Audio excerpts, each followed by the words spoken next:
Hello everybody, Ben Rogers here, the Raptors Digest. Riker, obviously the Raptors off season has been going on for a while, but now we've sort of seen the NBA trades happen. Kemba Walker traded from the Celtics to the Oklahoma City Thunder, coaches getting hired and fired, and now the Raptors have gotten their name in some rumors.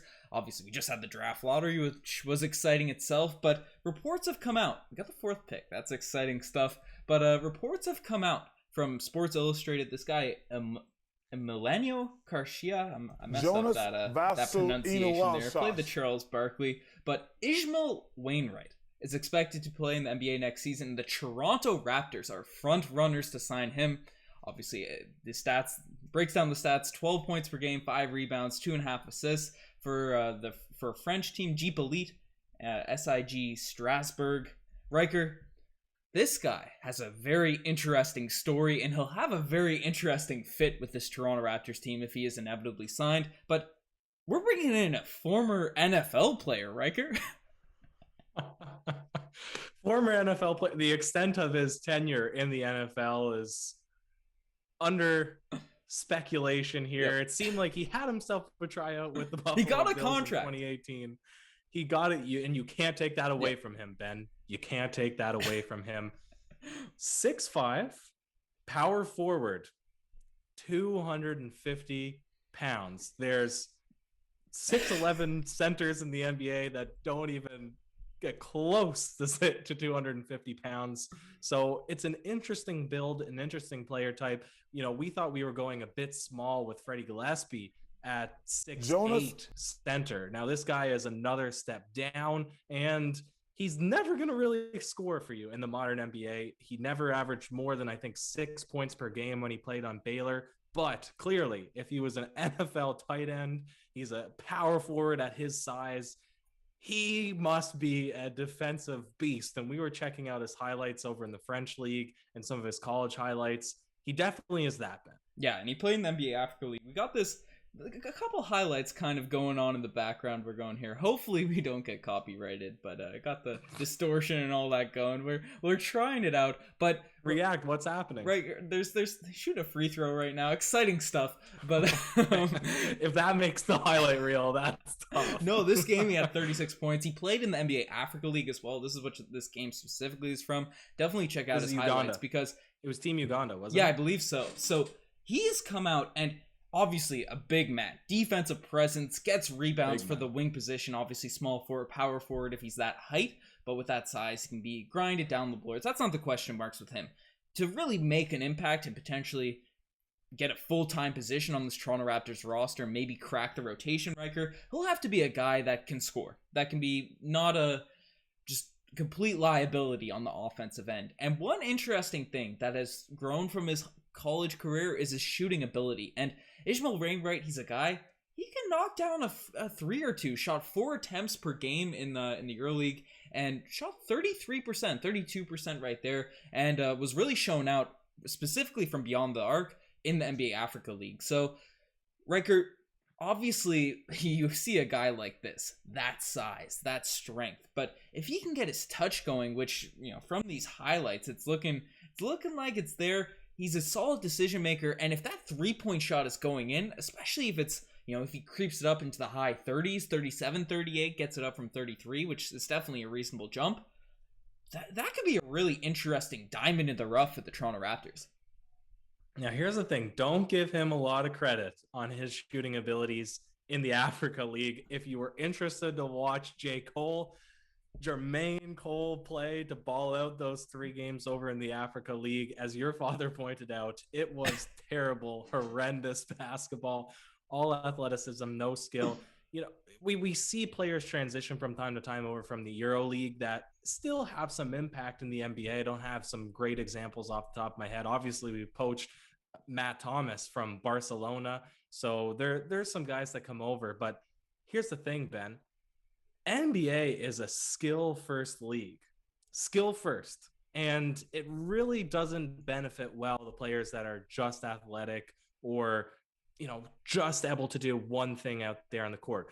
2 things minimum, 3 and D, and that's the point that you're trying to, you know, bring up. But I just question if a guy that in college he's only able to get 6 points, per game, 6 rebounds per game. Is that enough to really break an NBA roster? Especially that he's not going to be able to play power forward. Let's just put it that 6. Well, Zion, He I could guess, probably is play maybe power the forward. Center exception. would be tough at that height, but he could probably play power forward at that point.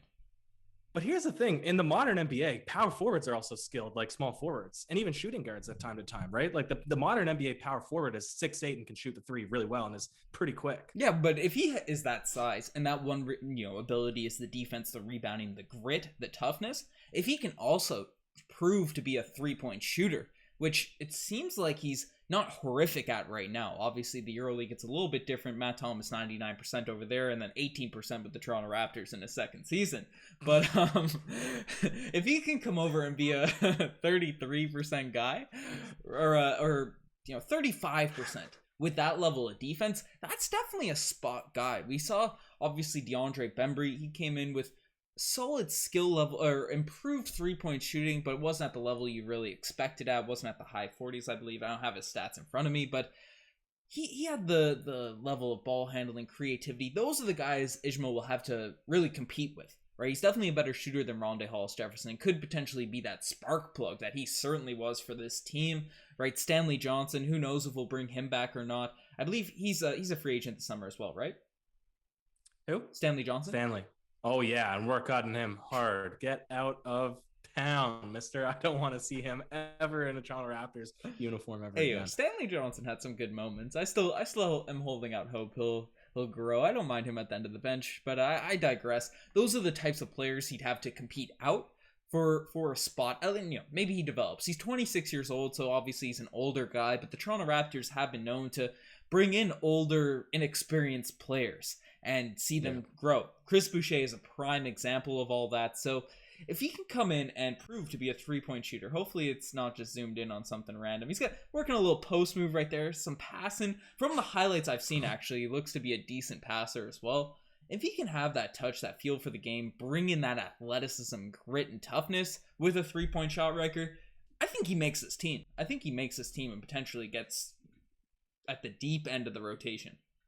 What he'd have to prove is, why is he a power forward and not a small forward at his size? Is it because he's strong enough to guard power forwards and that's what he's doing? Yeah. Or is it because he's so slow he can only guard power forwards, keep up with power forwards? Because again, the modern NBA power forward is on the same tier as a small forward, I would argue, in terms of skill set. So if he's not able to move laterally out at the perimeter, then he's not going to have enough size to slide up to the 5. And so you'd be having to hide him. And the Raptors don't have enough skilled bigs to hide the power forward on the team. So that would be the challenge, is can his defense translate over to the NBA? But I agree with what you're saying about 3-point shooting, because we need spacers. We need guys who can stretch the floor. And it would be an improvement to have a consistent shooter over the likes of somebody like Rondae Hollis-Jefferson or Stanley Johnson. But Ben, if we're talking poaching NFL players over to the NBA, I know your knowledge of NFL is minimal, but have you ever heard of Cleveland Browns lineman? What is his name? Myles Garrett. Gary Trent Jr.? No, I've never heard of Myles Garrett. No. You know who Rob Gronkowski is, I would imagine.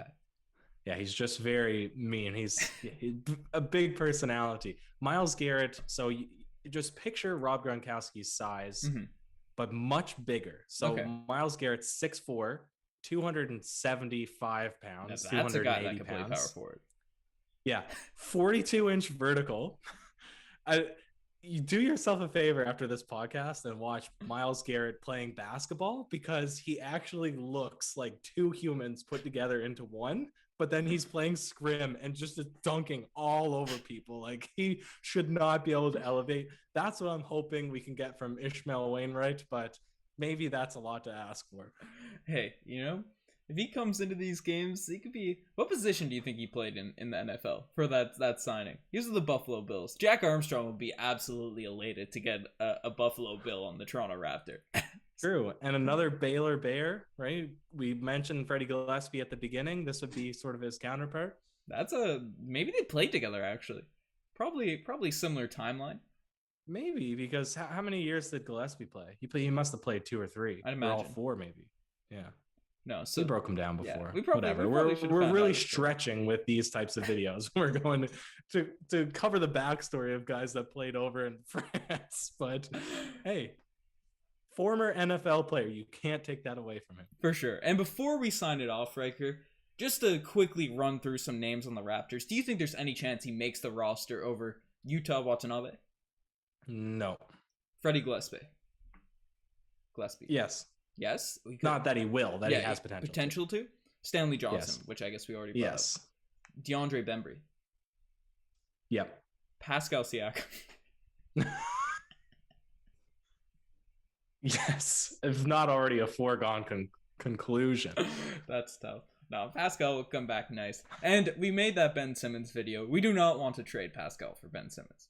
That's just one thing we're saying. Because I've seen that rumor thrown out. And we're going to be posting a video on Courtside Digest. Might already be out on 5 potential Ben Simmons trades. So give a little look out for that. And check out the Instagram, Raptors Digest, TikTok, all that cool stuff while you're at it. Subscribe to the channel. Subscribe to all the Digest channels. We'd greatly appreciate it. I got a wild outro on this, Riker. Do you have any last words on Ishmael Wainright? I don't. Play that outro. No, I just say it. We don't have a cool outro. Oh, gee. Well, cheers.